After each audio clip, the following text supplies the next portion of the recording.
Cinema ఇండస్ట్రీలో అవకాశాలు రావాలి అంటే ఖచ్చితంగా బ్యాక్గ్రౌండ్ ఉండే తీరాలి అనేది చాలా రోజులుగా అందరూ అంటున్న ప్రశ్న. ఒక్కోసారి ఎంత బ్యాక్గ్రౌండ్ ఉన్నా వారిలో టాలెంట్ లేకపోతే మాత్రం ఎవ్వరూ ఏమీ చేయలేరు. ఇక ఈ రెండు రకాలు కాకుండా మూడో రకం వారు కూడా ఉంటారు. బోలెడంత టాలెంట్ ఉంటుంది, అంతకు మించిన బ్యాక్గ్రౌండ్ ఉంటుంది, అయినా కూడా సక్సెస్ వారి దరిదాపుల్లోకి కూడా రాదు. అలాంటి వారు సినిమా ఇండస్ట్రీకి ఎంట్రీ ఇచ్చి అతి త్వరలోనే కనుమరుగైపోతూ ఉంటారు. వారి ఫెయిల్యూర్స్కి కేవలం విజయాలు మాత్రమే దొరకకపోవడం విశేషం. అలా ఎంతో మంచి బ్యాక్గ్రౌండ్ నుంచి వచ్చి అంతకన్నా మంచి టాలెంట్ ఉండి కూడా సినిమా ఇండస్ట్రీకి వచ్చి ఫెయిల్యూర్స్గా నిలబడిన కొంతమంది హీరోయిన్స్ గురించి ఇప్పుడు తెలుసుకుందాం.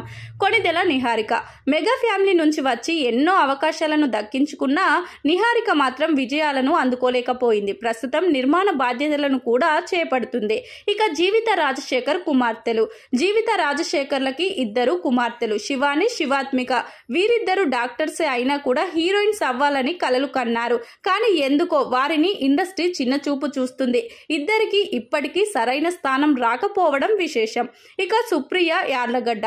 అక్కినేని బ్యాక్గ్రౌండ్ తో నాగార్జున మేనకోడలు సుప్రియ సినిమా ఇండస్ట్రీకి ఎంట్రీ ఇచ్చింది. పవన్ కళ్యాణ్ తో మొదటి సినిమా నటించినప్పటికీ ఈ అమ్మాయికి హీరోయిన్ గా ఎదగడం కుదరలేదు. అక్షయ హాసన్. కమల్ హాసన్ కి ఇద్దరు కుమార్తెలు. శృతి హాసన్ కి చెల్లెలు అయినటువంటి అక్షర హాసన్ కి హీరోయిన్ గా మంచి గుర్తింపు దక్కలేదు. ప్రస్తుతం ఇంకా ఎవరైనా సినిమా అవకాశం ఇవ్వకపోతారా అని అక్షర ఎదురు చూస్తుంది.